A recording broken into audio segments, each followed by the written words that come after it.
नमस्कार दोस्तों, मैं भानु मसरा पाठशाला कंसेप्ट क्लासेस से। आज हम बचे हुए क्वेश्चन को सॉल्व करेंगे। चलिए शुरू करते हैं। देखिए, आप पहला क्वेश्चन देखिए जो कि दिया गया है।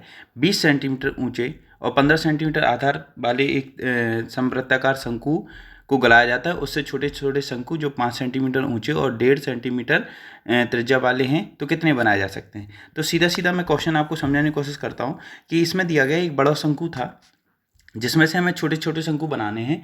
तो आपको बताना है कि बड़े शंकु में से छोटे छोटे शंकु कितने बनेंगे। तो मैंने आपको पहले ही बताया था, पहले ही क्लास में बता चुका था कि भाई संख्या बराबर क्या होता है, बड़े शंकु का आयतन बटे छोटे शंकु का आयतन। संख्या बराबर क्या होता है, बड़े शंकु का आयतन बटे छोटे शंकु का आयतन। और शंकु का आयतन होता क्या है, 1/3 पाई आर स्क्वायर एच। आर क्या होती है, त्रिज्या, एच होती है ऊंचाई।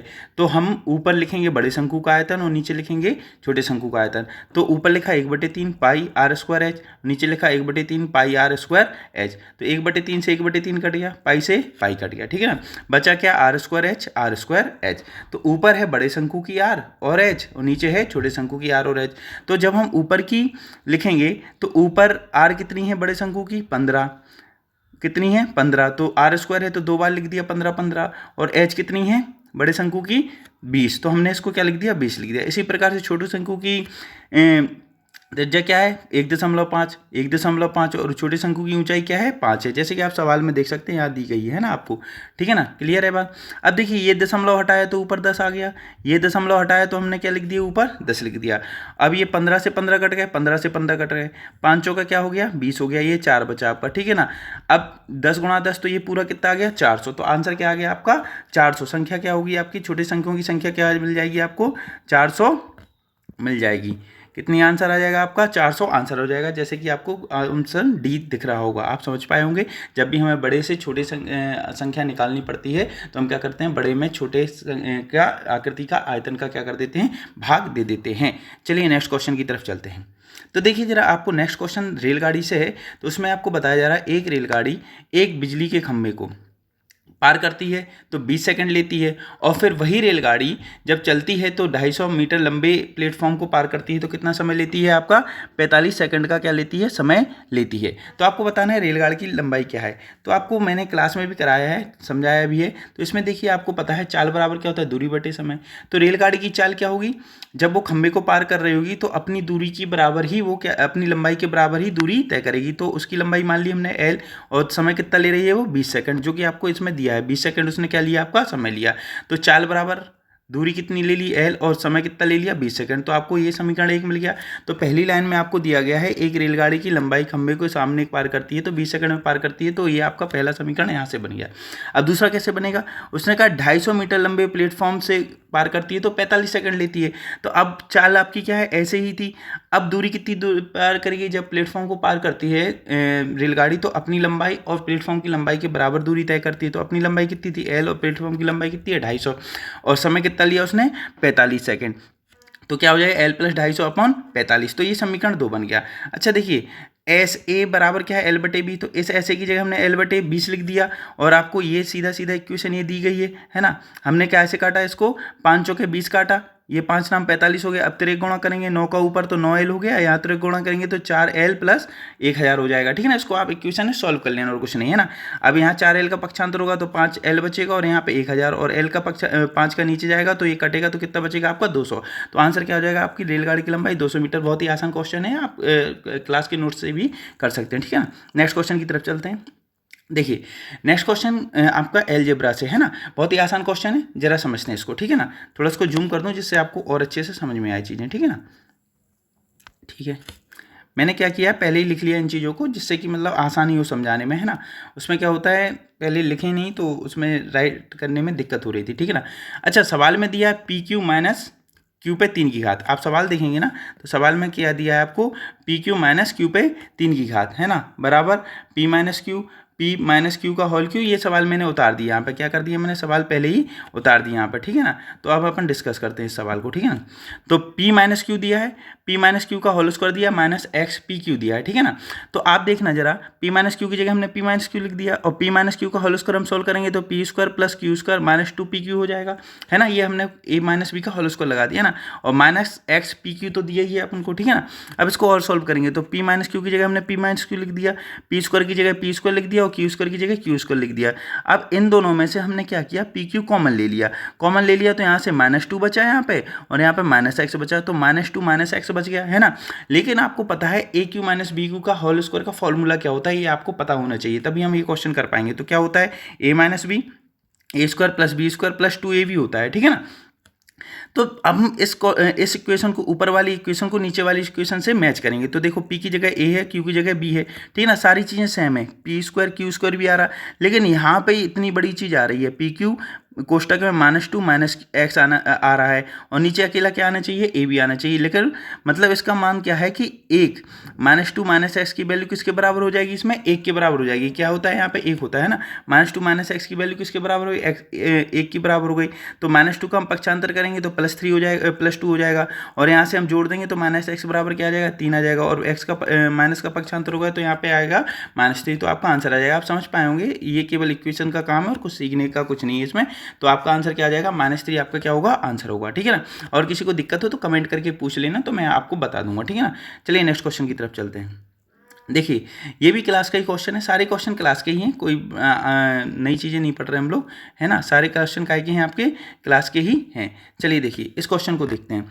क्या कहता है, एक रेलगाड़ी 60 किलोमीटर प्रति घंटे की चाल से चलती है तो क्या होता है, 15 मिनट देरी से चलती है, पहुंचती है, और यदि 80 से चले तो 7 मिनट देरी से पहुंचती है। तो आपको बताना है पूरी दूरी का सही समय क्या है। तो मैंने क्लास में आपको क्वेश्चन कराया, यदि 60 किलोमीटर प्रति घंटे से चलती है तो 15 मिनट लेट है, तो पहले इक्वेशन में ऐसे लिख ली, और यदि 80 किलोमीटर प्रति घंटे से चलती है तो 7 मिनट लेट है। अब इन दोनों को हम गुणा करेंगे तो 15 गुणा 60 करेंगे तो कितना मिलेगा, 900 मिलेगा। 80 गुणा 7 करेंगे तो कितना मिलेगा हमें, 560 मिलेगा। ये हमने क्लास का क्वेश्चन है। अब हम डिफरेंस निकालेंगे तो 80 में से 60 गया तो 20 बचा यहाँ पे, और यदि 900 में से 560 घटाएंगे, यदि लेट है तो हम क्या करते हैं, घटाते हैं। यदि एक बार लेट और एक बार राइट समय पे आ रही है तो हम क्या, सॉरी जल्दी आ रही है, एक बार लेट हो रही है और एक बार जल्दी आ रही है, तो हम क्या कर देते हैं, इन दोनों को जोड़ देते हैं। लेकिन जब एक से होते हैं तो हमने घटा देते हैं, मैंने क्लास में पूरी तरीके से बताया। तो 900 में से 560 गया तो कितना बचा, 340। अब 340 में हम क्या करेंगे, इस 20 का क्या कर देंगे, भाग दे देंगे। 340 में हम किसका भाग दे देंगे, 20 का भाग देंगे। 0 से 0 गया तो 17 कितना बचेगा आपका आंसर, तो 17 मिनट आपका आंसर आ जाएगा। बहुत ईजी क्वेश्चन है, रेगुलर आते रहते हैं, ठीक है ना। अब नेक्स्ट क्वेश्चन की तरफ चलते हैं। देखिए जरा, नेक्स्ट क्वेश्चन में कहा गया है, यदि किसी भिन्न के अंश और हर में 1 जोड़ दिया जाए तो भाई 1/4 हो जाती है, और यदि उसके अंश और हर में 2 जोड़ दिया जाए तो 1/3 हो जाती है। तो भिन्न का अंश और अंश का योग बताना है आपको। तो जरा देखिए, बहुत ही आराम से इस क्वेश्चन को करने की कोशिश करते हैं। पहली बार कहा गया है कि भाई मान लिया हमने कि भाई भिन्न क्या मान लेते हैं, हम x/y मान लेते हैं। क्या मान लेते हैं, भिन्न क्या है आपकी x/y, अंश है x और y है क्या आपका हर। तो कहा जाता है कि अंश और हर में 1 जोड़ा जाता है, तो x में 1 जोड़ दिया, y में 1 जोड़ दिया, तो भिन्न क्या हो गई, 1/4। यदि हम इसको सॉल्व करेंगे, तिरक गुणा करेंगे तो ये क्या बन जाएगा, 4x + 4, और y + 4 पक्षांतर करेंगे तो 4x - y बराबर आ जाएगा -3। केवल सॉल्व करना है आपको, ठीक है ना। इससे ये आसानी है, लिख के पहले ही से फोटो खींच के क्या है ये सॉल्व मैंने कर दिया है, समय बचत होती है, ठीक है ना। ये आप सॉल्व कर ही लोगे, ठीक है। अब बताइए दूसरी इक्वेशन के लिए उसने क्या बोला है, अंश में हम 2 जोड़ दें और हर में क्या जोड़ दें, 2, तो 1/3 हो जाता है। तो इसका भी हम तिरक गुणा करेंगे तो हमें इक्वेशन ये वाली मिल जाएगी, ठीक है ना। 3x + 6 बराबर y + 2, और 3x और पक्षांतर करेंगे तो 3x - y बराबर -4। ये दोनों दूसरी इक्वेशन मिल गई। तो पहली इक्वेशन हमें मिली थी 4x - y बराबर 3, ये पहली इक्वेशन मिली थी। 3x - 4 बराबर -4, ये हमें दूसरी इक्वेशन मिलेगी। अब हमें x और y की वैल्यू निकालनी है, जिससे हमें अंश और हर प्राप्त हो जाएंगे। ये कैसे निकालेंगे, हम विलोपन विधि द्वारा। क्या करेंगे, विलोपन विधि द्वारा। तो हम नीचे की चीज़ें क्या कर देंगे, घटा देंगे। तो माइनस और प्लस का क्या हो जाएगा, माइनस, और ये माइनस का क्या हो जाएगा, प्लस, ठीक है ना। अब क्या करेंगे, y से y घट गया, है ना, क्या हो गया, घट गया। अब 4x में से 3x गया तो कितना बचा, अकेला x बचा, ठीक है ना।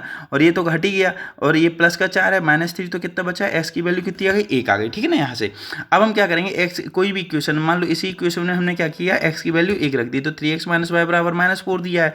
अब 1 रख दी यहाँ की वैल्यू, तो 3 ही बचा यहाँ पे, -y बराबर -4। आप इसको सॉल्व करेंगे तो यहाँ पे -4 - 3 हो जाएगा, तो -7 बचेगा, माइनस से माइनस कट गया, तो y की वैल्यू 7 आ गई। उसने कहा है, आपको पूछा क्या गया है, पूछा है उसने कि भाई अंश और हर का योग निकालो। क्या पूछा है आपसे, उसमें पूछा गया है कि भाई अंश और हर का क्या निकालो, योग निकालो। आपसे पूछा है अंश और हर का क्या निकालो, योग। तो अंश आ गया 1, हर आ गया 7, और दोनों का योग हो गया 8, ठीक है ना। आप इस क्वेश्चन को समझ पाएंगे, ठीक है ना। चलिए नेक्स्ट क्वेश्चन की तरफ चलते हैं। देखिए ये वाला क्वेश्चन भी बहुत आसान है। ये केवल फॉर्मूले का काम है इसमें ना। उसने कहा एक समांतर श्रेणी में पहले 14 पदों का योग ज्ञात करना है। हमें क्या करना है, पहले 14 पदों का योग ज्ञात करना है, जबकि पहला पद -17 दिया हो और आपका अंतिम पद क्या दिया हो, 44 दिया हो। तो आप जरा आराम से देखें, आपका एक फॉर्मूला होता है, ये मैंने नंबर सिस्टम में आपको कराया भी है।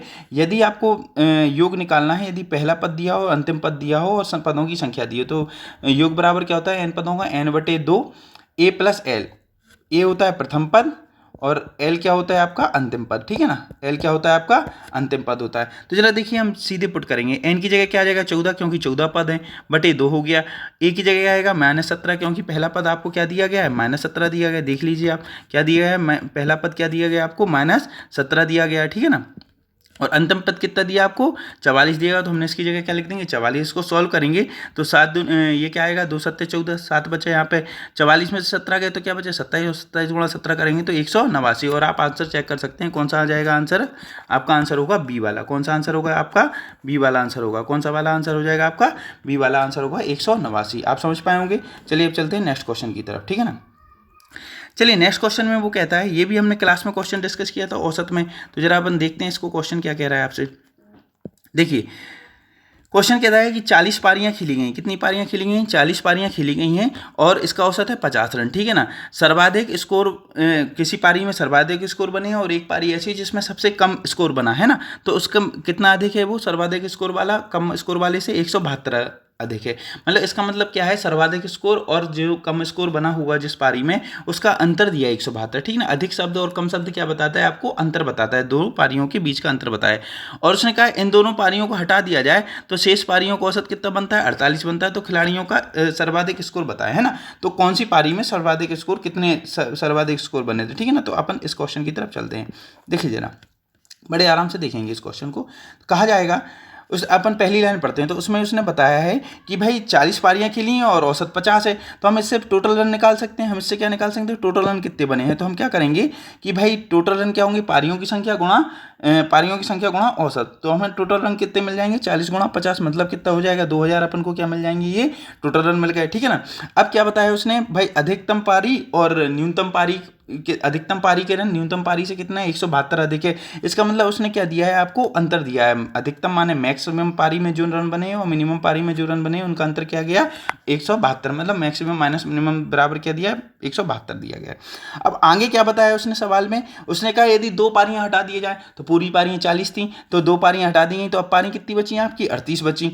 और उसने कहा कि भाई जब हम दोनों हटा दिए गए हैं तो अब औसत कितना बचा आपका, 48 बचा। तो हम बची हुई पारियों का जो औसत टोटल रन निकालेंगे तो 38 गुणा 48 कितना हो जाएगा, 1824 हो जाएगा।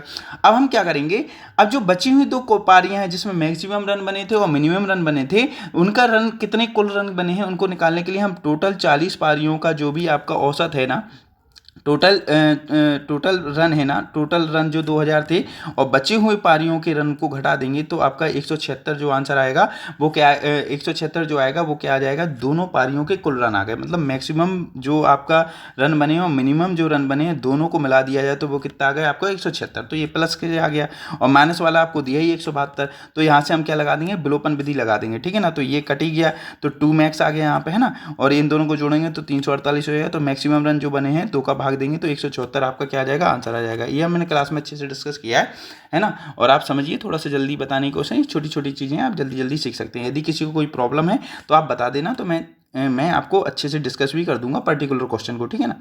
चलिए नेक्स्ट क्वेश्चन की तरफ चलते हैं। ये वो क्वेश्चन है जो मैंने अनुपात के जब करा रहा था ना, प्रैक्टिस वो रह गए थे, उनकी बात करते हैं, ठीक है ना। तो अब आपको क्वेश्चन में क्या दिया गया है कि भाई क्वेश्चन में आपको दिया गया है a/b बराबर c/d बराबर e/f बराबर 3 दिया है। तो आपको वैल्यू निकालनी है इस चीज़ की, ठीक है ना। जो आपको इक्वेशन दी a 2 पे a², 3 पे c², 4 पे e², है ना। क्वेश्चन आप पढ़ लेना, ठीक है ना। हम चलते हैं किसकी तरफ, सॉल्यूशन की तरफ।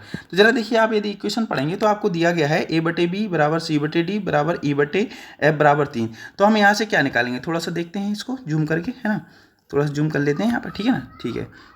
देखिए अब यहाँ से हम क्या करेंगे, a बटे बी बराबर 3 रख देंगे, तो a की वैल्यू क्या आ गई, 3b आ गई, है ना। सबको अलग अलग बराबर कर देंगे, हम सबको क्या कर देंगे, 3 के बराबर अलग अलग कर देंगे, तो a बटे बराबर 3 आ गया, a बटे b बराबर क्या हो जाएगा, इसका मतलब 3 हो जाएगा, तो a की वैल्यू कितनी आ गई, 3b आ गई, ठीक है ना। तो a की वैल्यू कितनी आ गई, 3b आ गई। ऐसे ही c बटे d बराबर 3 रखेंगे तो c की वैल्यू 3d आ जाएगी। इसी पर e बराबर e बटे f बराबर हम क्या रखेंगे, 3 रखेंगे, तो e की वैल्यू कितनी आ जाएगी, आपकी कितनी आ जाएगी, 3f आ जाएगी, ठीक है ना। तो जहाँ जहाँ a हो वहाँ 3b लिख देना, जहाँ जहाँ c हो वहाँ 3d, और जहाँ e हो वहाँ पे 3f लिख देना। जिस प्रकार से आपको ये इक्वेशन सॉल्व करनी थी, तो a की जगह हमने क्या लिख दिया, 3b लिख दिया, c की जगह लिख दिया 3d लिख दिया, e की जगह लिख दिया हमने 3f लिख दिया, ठीक है ना।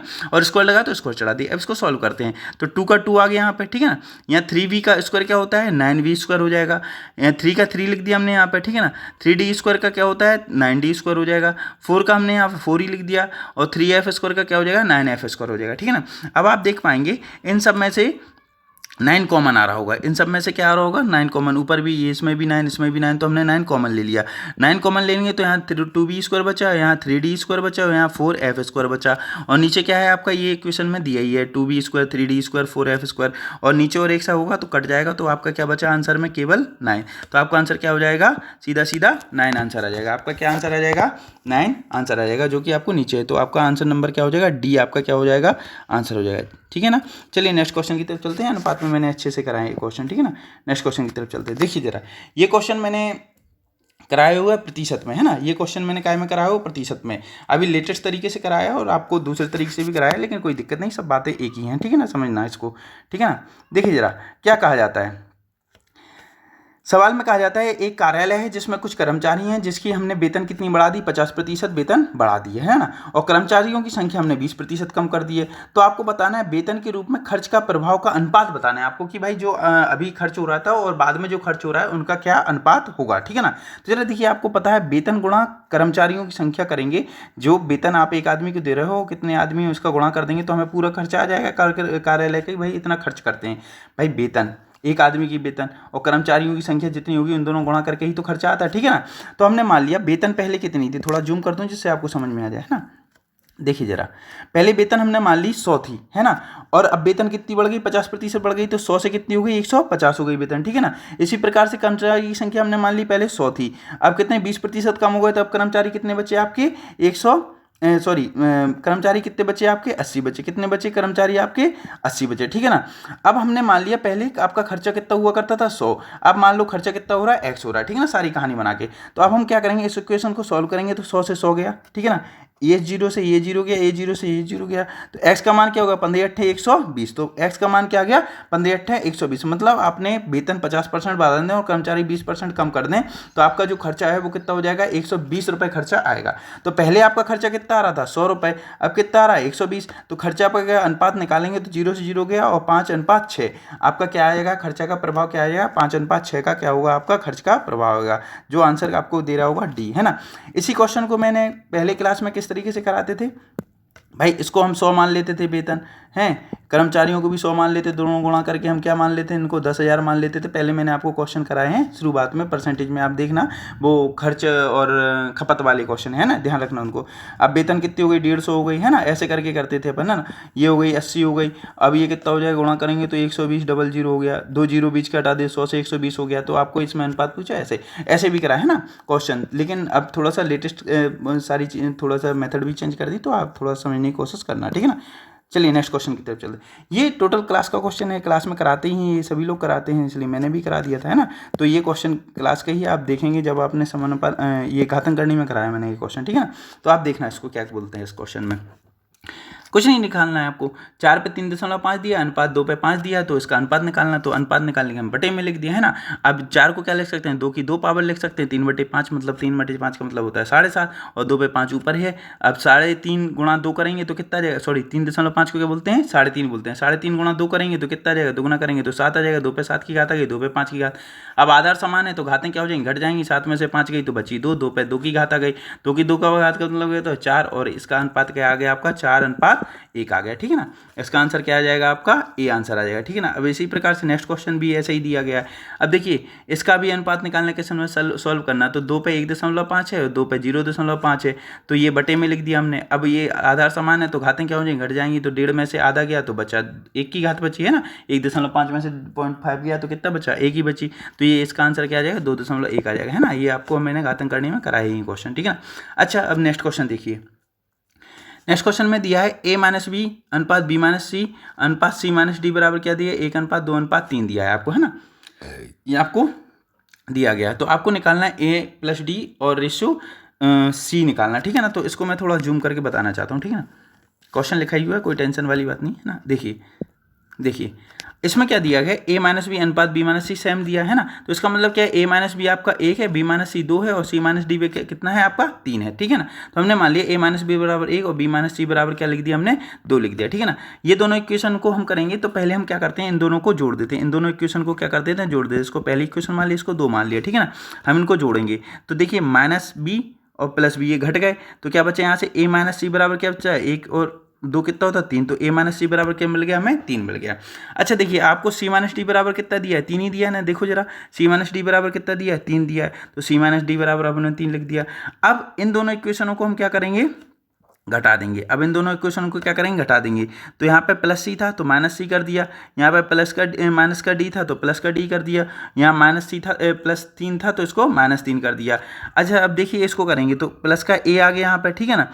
माइनस सी और माइनस सी क्या हो जाएगा, -2c हो जाएगा, और प्लस का क्या हो जाएगा यहाँ पर डी हो जाएगा, और 3 और -3 कितना हो जाएगा, 0 हो जाएगा, ठीक है ना। बात समझ में आ रही होगी आपको, है ना। ये इसी तरीके से सॉल्व होगा, ठीक है ना। अच्छा देखिए अब यहाँ से देखते हैं, यहाँ पे 0 हो गया, a प्लस डी ये क्या दिया आपको, a प्लस डी हमने एक साथ लिख दिया है ना, और -2c का पक्षांतर कर दिया तो यहाँ पे क्या हो जाएगा, प्लस के 2c आ जाएगा, ठीक है ना। अच्छा अब आप देखना थोड़ा सा देखना, a प्लस डी दिया है तो हमने यहाँ पे a प्लस डी लिख दिया, और c को हमने क्या कर दिया, पक्षांतर कर दिया, गुणा में था तो नीचे आ गया, तो यहाँ पे क्या बचा, 2 बचा। तो a प्लस डी अनुपात c, इसको बटे को हम क्या लिख सकते हैं, अनुपात में, तो क्या आ जाएगा 2:1, यही तो हमें निकालना था। तो बस इसको ऐसे क्वेश्चन सॉल्व करके आपको देखो a प्लस डी आपको क्या निकालना था, a प्लस डी अनुपात c, तो a प्लस डी अनुपात c बराबर क्या आएगा, 2:1, जो क्या आंसर क्या होगा आपका, b होगा, ठीक है ना। चलिए नेक्स्ट क्वेश्चन की तरफ चलते हैं। ये क्वेश्चन भी बिल्कुल सेम है। इन क्वेश्चनों में हमें क्या करना पड़ता है, पहले दोनों को जोड़ देना और फिर जो आंसर आए और जो बचा हुआ है उसको क्या कर देना, घटा देना, तो आपका आंसर हूबहू बिल्कुल सामने तरीके से आ जाएगा। तो देखिए अब इसको हम सॉल्व करते हैं, ठीक है ना। तो ये क्वेश्चन डायरेक्ट ही लिखा है, तो आप मैं जूम करके बता रहा हूँ उसको, जिससे आपको अच्छे से समझ में आए, ठीक है ना। चलिए इसको देखिए बिल्कुल सेम, x माइनस वाई का मतलब क्या है 2, तो हमने 2 लिख दिया। y माइनस जेड का मतलब क्या है 3, तो हमने 3 लिख दिया। दोनों इक्वेशन को हमने क्या किया, पहले जोड़ा, तो y प्लस का था, एक माइनस का था, कट गया, तो x माइनस जेड बराबर हमें क्या मिल गया, 5 मिल गया। अब नेक्स्ट इक्वेशन क्या दी है, z माइनस के बराबर 5 दिए, z माइनस के बराबर क्या दिया आपको, 5 दिए, लिख दिया। अब इसको हम क्या करेंगे, इन दोनों इक्वेशन को हम क्या करेंगे, घटा देंगे। तो घटाएंगे तो क्या होगा, ये प्लस का जेड था तो माइनस का हो गया, ये माइनस का के था तो प्लस का हो गया, ये माइनस का हो गया, तो -5 +5 -5 तो 0 बन गए, ठीक है ना। x माइनस जेड क्या होगा, -2z और प्लस के बराबर 0 हो गया। अब देखिए थोड़ा सा नीचे बिल्कुल सेम हूबहू तरीके से करेंगे, ठीक है ना। तो यहाँ से क्या बचा, हमने x प्लस के को हमने यहाँ ले लिया और 2z को क्या कर दिया, पक्षांतर कर दिया। अच्छा देखिए z यहाँ पे आ जाएगा, x प्लस के ऊपर रहे, z नीचे आ गया तो 2:1 आ गया, ठीक है ना। अब नीचे की चीज़ ऊपर, ऊपर की चीज़ नीचे ले जाएंगे तो z अपॉन x प्लस के और 1/2 हो गया। तो z अनुपात x प्लस के कितना हो गया, 1/2। इसमें क्या पूछा है, z अनुपात x प्लस के, इसलिए हमने उल्टा किया उसको, है ना।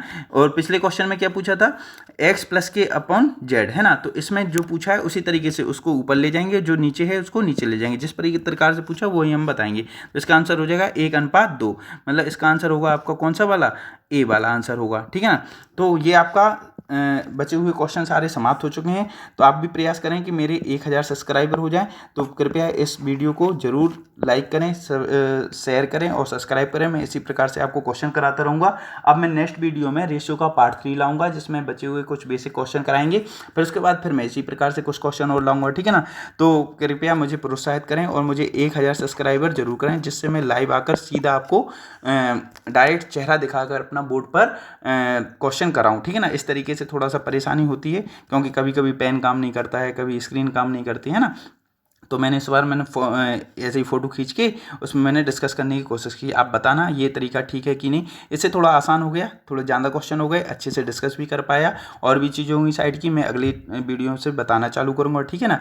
तो कृपया साथ बनाए रखें। धन्यवाद आप लोगों का, बहुत बहुत धन्यवाद, ठीक है ना। मुझे प्रोत्साहित करें और सभी लोगों को शेयर करें, सब्सक्राइब जरूर करवाएँ और बहुत बहुत धन्यवाद।